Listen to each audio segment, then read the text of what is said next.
inaatake siya 4 times a day. Minsan, hindi naman pare-parehas. Merong isang araw, isang beses lang. Meron naman po, may time naman po na sa looban po ng isang araw, 2, 3, ganun.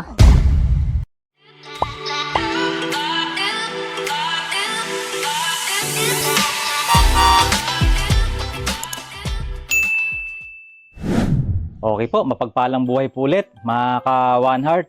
So, maligayang pagbabalik po ulit sa atin sa YouTube channel po natin. At nandito po si One Heart Explorer. At maglalayag na naman po tayo, mga ka-One Heart. Are you ready, kids? Aye, aye, Captain! Gahanap na naman po tayo ng ating matutulungan. And I hope and I pray na may matagpuan po tayo na isang karapat dapat po na ating tulungan po, no? So, ayun po, mga ka-One Heart. At ipagdasal po natin yung mga tinutulungan po natin ay makarecover po sa buhay. At higit-higit po sa lahat, mga ka-One Heart, wag po tayong mawawalan ng pag-asa sa araw-araw. At lagi po tayo magdadasal. So, yun po ang aking panalangin at lagi po natin tatandaan sa John 3:16, mahal po tayo ng Panginoon Diyos. So, see you po, mga ka-One Heart. Sana po ipagbuksan niyo po ako ng inyong mga pinto. At maraming salamat po sa inyong prayers and support. Don't forget po pala to support my Facebook page sa One Heart Explorer. At higit po sa lahat, huwag niyo din pong kalilimutan mag-subscribe sa ating YouTube channel sa One Heart Explorer po. At don't forget to click the notification bell. So thank you very much po and God bless.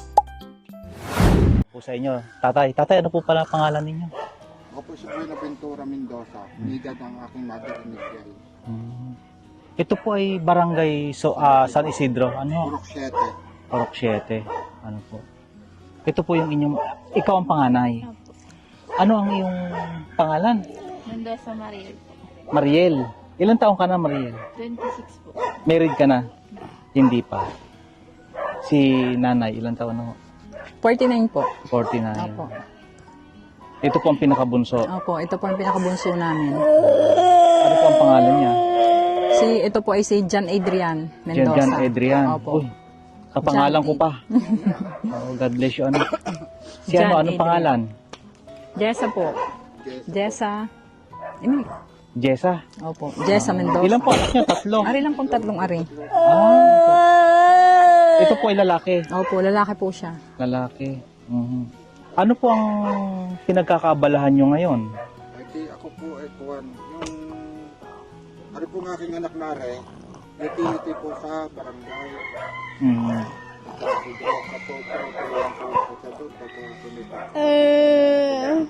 Apo. At pagka naman po kay hindi makapunta roon, nakarating ko lang po dali sa Ah. ako ang mabili ng aking papanindang balot. At papunto, bumili ako. Ilang po ako pipito. Wala po ako pa hanap buhay. Hindi po ako mapaghanap buhay ng mga kagaya ng dati na nakakapagpasakarang. Ngayon ho, hindi ho kayo nakakapaghanap buhay. Hindi, ang akin lang. Gawa ho ng, ano ho yung inyong ano? Ano ho yan? Na-stroke? Nadali po ako ng nagpaso. Mild stroke. Hindi ko po pinataas. Hindi ko na lang. Itataas ko lang po rin ang mataas. Hindi po kagaya ng dati. Sa ito po mga kung wala akong may awang, ito pababa. Hindi ko napapansin pag ako nalakad. Kasi ito naman po nga kung din. Masakit na rin. Eh si ano po? Si Jessica. Jessica, no? Jessa po, Jessa. Jessa. Opo. Hindi siya nag-aaral na. Bali, tapos na po siya ng grade 10. Grade 10. Tapos nag-stop na. Pagka kung papasok po namin siya, Opo. natatakot siyang dahil baka raw po siya bulihin ng mga kaklase kagaya na nangyayari dyan sa pinapasok. Kumalikot anak. Minsan iuwi are, yung baraga ng mukha kalit, o kaya minsan Ay bakit? iligit ang luha dahil binubuli nga ang mga kaklase. Si Mariel hindi na rin pumapasok. Nag-work na lang din. Kahit paano. Sa ngayon po, wala na rin trabaho. Sa ngayon wala kang trabaho. Wala rin po. Si ate, Ay, ako po, dito lang po talaga ako sa bahay. Hindi po talaga ako nakakaalis ng bahay kasi nga po gawa nitong aking bunsong ito ay hindi po pwede siyang iwanan ng matagal. At ganito nga po ang sitwasyon niya. Ang lahat po ng sa kanya, atensyon, pagkain, pagligo, bihis, lahat po. Puro po, subo po yung pagkain sa kanya, lahat. Atensyon po talaga siya. Saka po, lagi po siyang dinadaanan ng para ba kayong Epilepsy. epilepsy. Epilepsy. Opo. Wala pong oras. Cerebral palsy. Opo, yes po. Cerebral Pero palsy sa po. loob po ng isang araw, nakaka-limang beses, apat na daan. Ang inaatake siya 4 times a day. Kuminsan. Minsan, Anong pinakamababa niyang atake? tatlo. Tatlo nga naman eh. Minsan, hindi naman pare-parehas. Merong isang araw, isang beses lang. Meron naman po, may time naman po na sa looban po ng isang araw, 2, 3, ganun. Hindi naman po siya araw-araw dinadaanan. Meron pong time na minsan po sa looban po ng 1 week, merong pag nakatatlong araw po, sa patatlong araw po, dadaanan siya, merong 3 times po.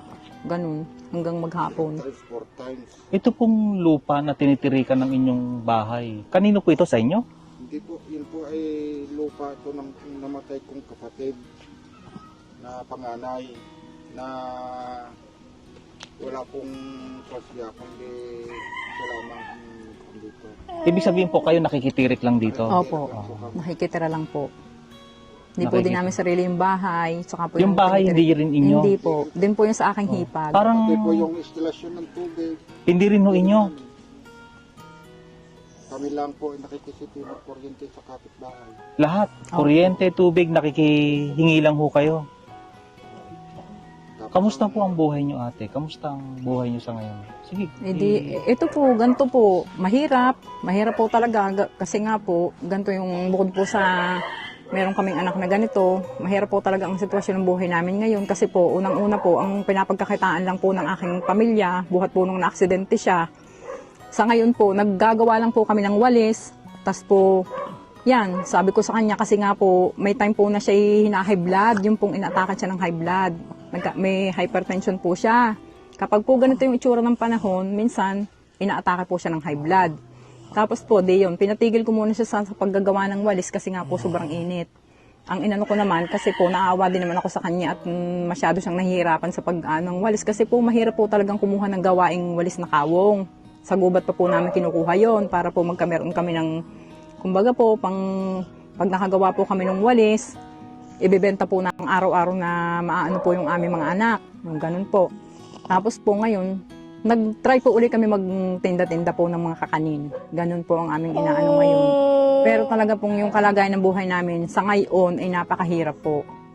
Unang-una pong namin ay financial. At kasi nga po, yung mga katulad po ng aming mga bayarin, kulang pa po yung kinikita ng aking mag-ama sa barangay kasi po yung nila sa barangay, 1 month, 2K lang po ang inaano nila. Minsan po, delay pa yung sweldo nila. 2K lang po ang kita nila sa barangay. Ay hindi naman po sasapat iyon, 2,000 iyon sa aming pangangailangan. Kasi nga po, may bayarin pa kami mga tubig, may kuryente. Pagkakareading po ng tubig at kuryente, kailangan magbayad, ganun po. lalagay pa sa sikmura. Tapos yung pagkain pa po ng naming mag-anak, ganun po. Tapos ito pong aming bunso, nagda-diaper pa siya. Tapos minsan po yun, pagka po naman labis ang naibibili ko rin naman po siya ng gatas, madalang nga po lamang. Yun, talaga pong sa totoo lang ay hirap na hirap po kami sa kalagayan ng buhay namin ngayon. Kasi nga po, ganito yung sitwasyon namin. Yung pamilya ko hindi na po makapagtrabaho ng mabigat, hindi na po siya makabuhat ng mabigat, wala na rin siyang kakayanan para magtrabaho ng mabigat. Yun po, ganun. Kaya hirap po, tas ari po ng mga aking 2 ari pong aking panganay, wala din pong trabaho. Dati po nagtatrabaho siya, ngayon po wala siyang trabaho. Tas yan po, ganyan po nga siya, may pa. Isa pa namin problema sa kanya is yung pong kanyang thyroid. Nagkameron po siya ng goiter, yan. Tapos ari naman pong isa naming hindi na po siya nag-aaral. Di bali po, yun, siya na lang po ang ng kanyang ama sa barangay para yung pagka-utility po nila ay para kumbaga po ay hindi yung magkameron man lamang po na mapapagkakitaan kahit papaano. Yun, ganun po. Manawagan po kayo na ano po yung gusto niyo may tulong sa inyo. Sige po, ano po kayo? ano po sana, kung sakali po na may ano po sana sa amin ng tulong, May magandang opo, may magandang loob na magkakaloob po sa amin para kami tulungan, ano po, pwede pong pangnegosyo, ganun po, para kahit po sana hindi ako umalis ng bahay kasi nga po meron akong ganito na bata na alagain. At least kahit pa paano po siguro, baka yung sa pangailangan po namin masusuportahan, kumbaga po, ganun. Juan. Gusto niyo po ng sidecar, bisikleta na may sidecar para panghanap buhay niyo po sa mga kakanin. Opo, pwede rin po yun. Kasi po, gusto talaga niya din yung kumbaga po, parang yun na lang po ang kakayanan niya na kumita, yung po magtinda-tinda ng kakanin. Pero, ang gusto po niya ay meron siyang magagamit na Sidecar. Opo. Paano kung wala ho kayong makitang makuhang mawawalis? Utang po ng mga kaya. Ay di, yun po, meron naman po kami ditong mga kapitbahay o kamag-anak na meron pong malalapitan namin, kumbaga po yung halimbawa sa pagkain po ng aming pamilya, meron naman po kaming nauutangan, utang nga lang po. Tapos po, pagka po kami nagkameron ng budget na pambayad, yun, saka lang po namin sila nababayaran. Mababait naman po sila. Yun po. Kaya po kami sa pang-araw-araw na pangailangan po namin. Yun nga lang po talagang hanggang gayon lang po. Hindi po yung mga iba pong pangailangan ay wala po. Hindi po talaga namin na Ang worst pag yung pang long term, dahil nakikitirik lang ho kayo, tapos Opo. hindi ho sa inyo yung bahay, nakikitira lang ho kayo. Opo. Pag nagsiasawahan na ho yung mga kamag-anak, yung mga pamangkin, at kinuha na yung lupa, yun yung medyo worse. Kami magagawa doon. Ayun po. Yun po talagang magiging po namin. Pagka po kinailangan na nila yung lupang ito, wala po kaming yun po ang problema, magiging problema po namin. Hindi po namin alam kung saan po kami titira o kung sino pong tutulong sa amin na iba pa para kami po ay patirahin.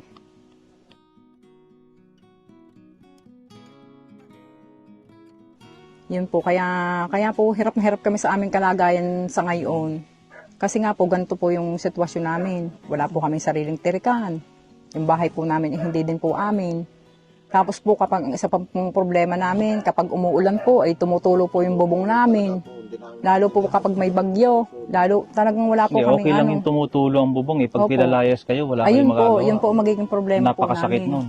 Pagka po kinailangan na po nung may lupa yung tinitirikan namin, hindi po namin alam po saan kami titira.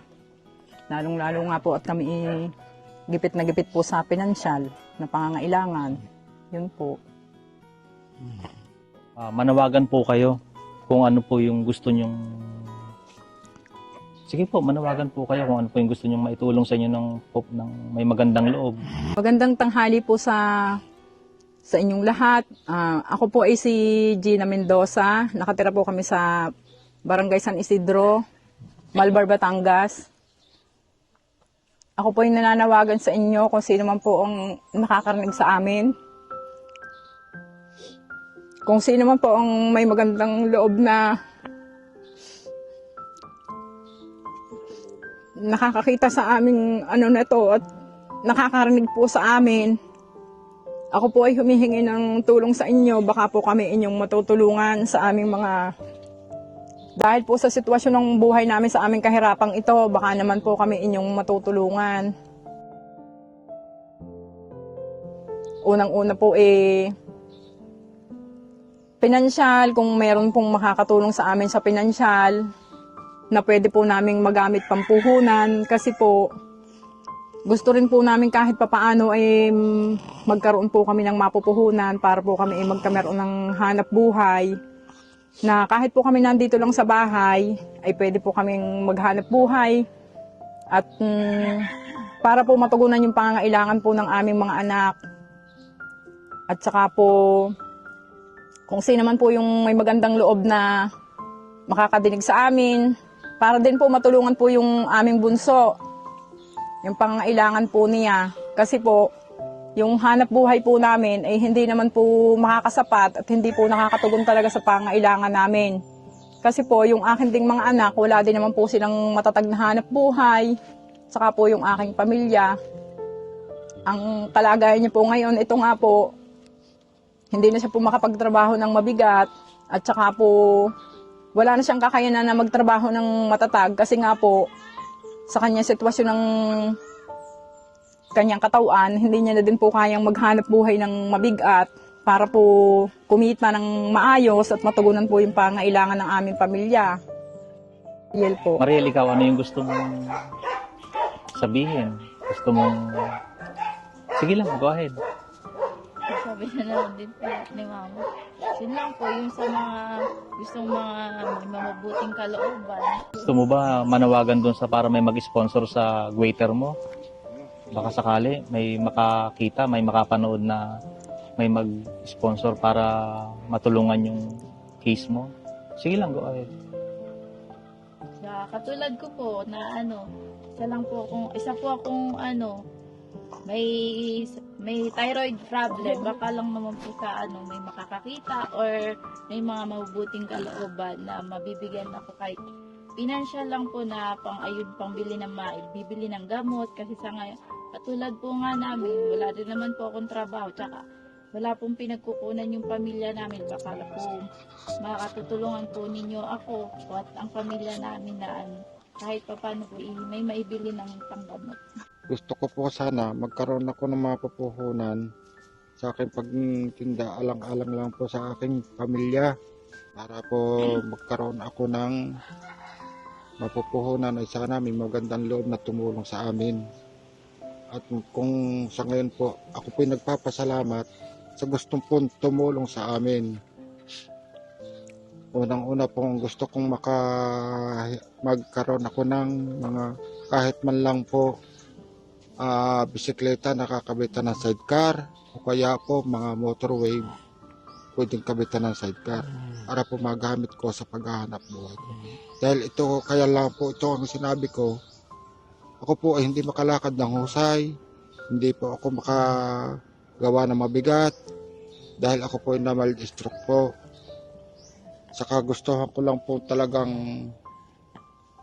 maghanap buhay, pinipilit ko po ang aking sarili alang-alang po sa pangangailangan po ng aming pamilya.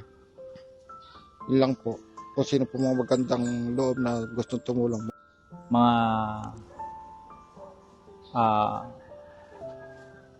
kapwa ko Pilipino, lalong-lalo na po yung may mabubuting loob.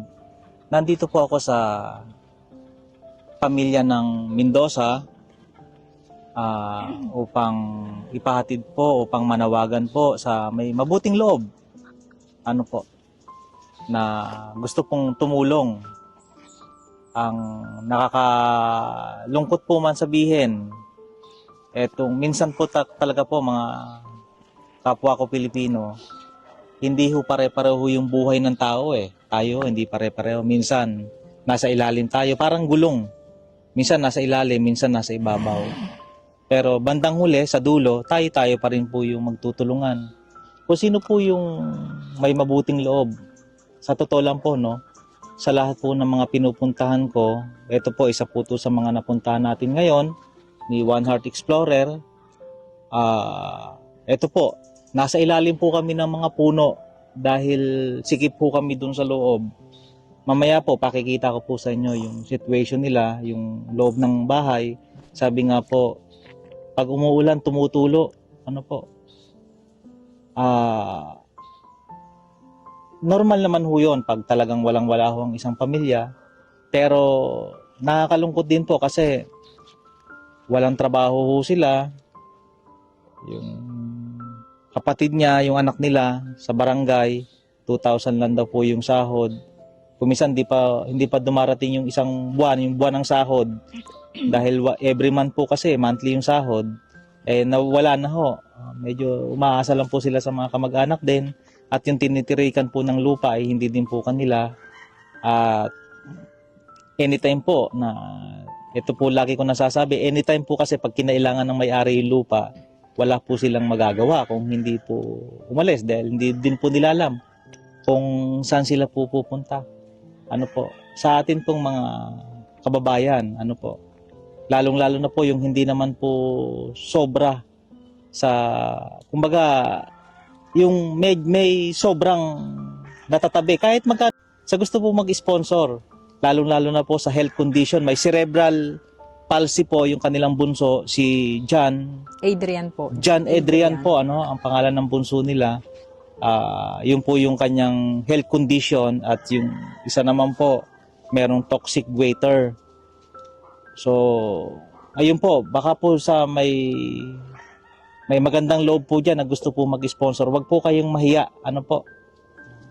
Wag po kayong mahiya na ipaabot yung inyong tulong, financial, yun po yung kailangan nila. Si tatay naman na mild stroke.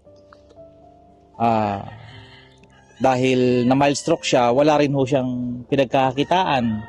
Ano po, nabanggit nga po kanina na nagwawalis daw po sila. Ano nga po yung walis? Gumagawa lang po kami ng walis na kaong. Yun, Kaong yung kaong, yung walis nun, yun ang kinukuha nila, tapos ginagawa po nila. Pinagbebenta po namin. Binibenta po nila. Ano po? Binibenta nila. Yun ang ikinabubuhay po nila. And nakakalungkot kasi ultimong yung kuryente nila, hinihingi lang nila sa kapitbahay dahil minsan, kung wala nga ho ang pambayad, wala ho talaga. Yung tubig, nakikikabit lang din po sila sa kapitbahay nila. And nakakalungkot mang isipin, talagang minsan talaga ang pagsubok sa buhay ng tao. Minsan masyadong mahaba, ano po. Pero sabi ko nga po lagi, sa inyo po, no, lagi po natin tatandaan sa John 3 verse 16, mahal po tayo ng Panginoon Diyos. Lagi lang po tayong manalig kay Lord, ano po, sa Panginoon Diyos po na ating laging sinasandalan, dahil ang pinakamagandang biyaya na ibinigay sa atin ng Panginoon Diyos para magkaroon tayo ng pag-asa is yung nagigising pa tayo sa umaga. Opo. Marami naman po talaga na may magandang kalooban. Hindi lang po talaga minsan lumalabas pa. Opo. Minsan ang pagsubok ng Panginoon Diyos sa atin, minsan sinusukuan Pero hindi po, hindi ibig naman sabihin na lahat po ng dasal natin hindi naman dinidinig. Hindi po totoo 'yon. Minsan dinidelay lang. Opo. Minsan piniprepare lang tayo sa mas matibay na situation. Na pag nalampasan natin yung mga pagsubok natin sa buhay, at nakita ng Panginoon Diyos na deserving po tayo, talaga namang ibibigay niya. Wag lang po tayong maiinip. No, patibayin lang po natin yung strong faith natin sa Lord, at yung relationship natin sa Kanya. Yun po ang pinaka-the best. Ano po, yun po, mga kababayan ko, mga kaibigan ko sa industry, mga co-business partners ko, mga co-business owners ko po, mga relatives ko, kung sino mga kaibigan ko, mga ka-chargemate ko na medyo maluwag po ang inyong financial, no? Medyo sobra. Kung magkano po man yung gusto nyong i-pledge, kung ano po yung gusto nyong i-sponsor, lalong-lalo na nga po pala doon sa situation ng kanilang anak. Ano po? Kasi lahat, yung tatlong anak nyo may health condition. Opo. Ito, cerebral palsy. Opo. Siya, toxic goiter. Siya, Speech problem po. speech problem. Opo. Yung po yung ano. Tapos kayo, kuya, mild stroke, na-stroke. So, kung mahina-hina ang faith, kung mahina-hina yung pananampalataya sa Panginoon Diyos, ay talagang araw-araw ka talagang tatangis Opo. Sa sobrang Pero sabi ko nga po, may awa ang Diyos, hindi naman lagi. Opo. Hindi naman natutulog ang Diyos Opo. Ano po, no? Tama po. Pag nagising tayo sa umaga, pinakamagandang breakthrough na yun, hindi naman natutulog ang Diyos. So, nananawagan po ako po personally sa inyo, mga kababayan ko po, na kung sino po yung may mabuting loob, wag po kayo magdalawang isip, no?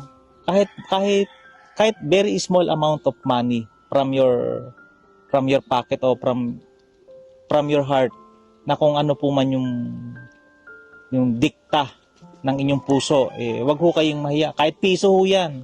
And ako po, naniniwala po ako na hindi aksidente. Kung mapapanood nyo po man ito, hindi po ito aksidente.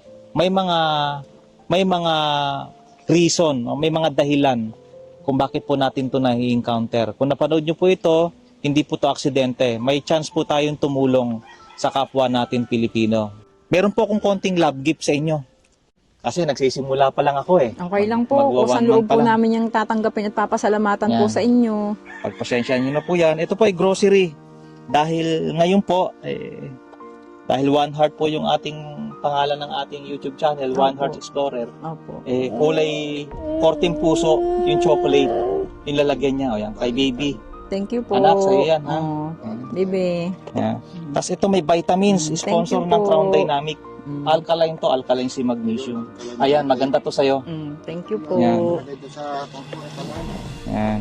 Tapos ito po, may nag-sponsor din po ng vitamins ang Chantal Direct Sales.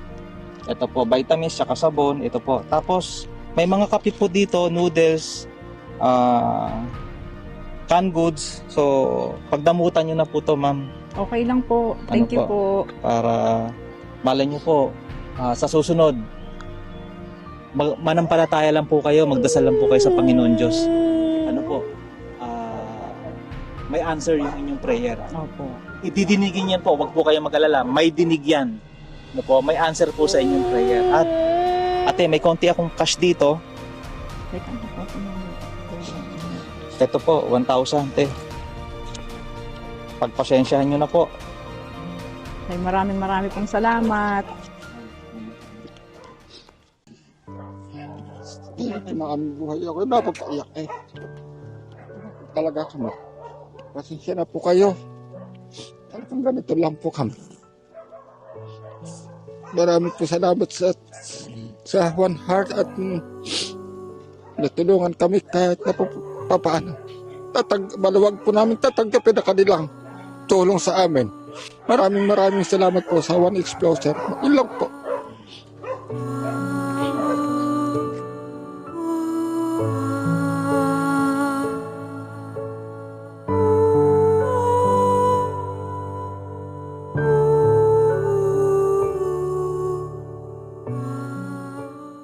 So, ito po mga ka-One Heart. Ito po yung kanilang loob ng kanilang bahay. Ayan po yung kanilang lutuan.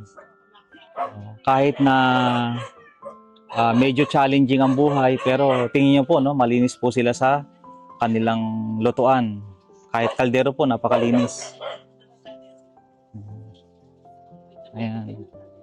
Nung araw, ganito po yung aming buhay. Ito yung banggerahan namin nung araw, ganito rin ganito. Ayan po.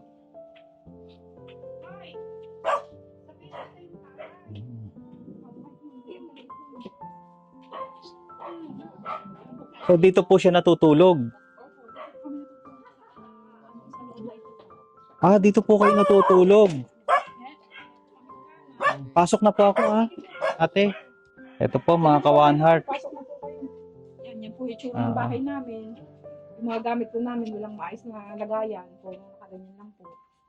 Ganito lang. Opo, dito po kami natutulog sa babang ito. Semento po ito Opo. Hindi po delikado sa sa ano. May pandatag naman po kami dyan. Hindi na po kami ito. Ito po mga ka-One Heart, ganito po yung kanilang situation dito. Sa may mabuting loob po. Huwag po kayong mahiyang tumulong. Sa ngayon po, ang masasabi ko lang po is, nagpapasalamat po ako ng marami dahil po sa hindi po namin inaasahang pagkakataon dumating na po yung blessing sa amin ni Lord. Yung One Heart Explorer po na baka po sila ang makakatulong sa amin at saka po yung mga may mabubuting kalooban. Pinapasalamatan ko po na sila ngayon pa lamang po nagpapasalamat na ako sa mga blessings at sa kanila po, sa lahat po na tutulong sa atin. Yun lang po.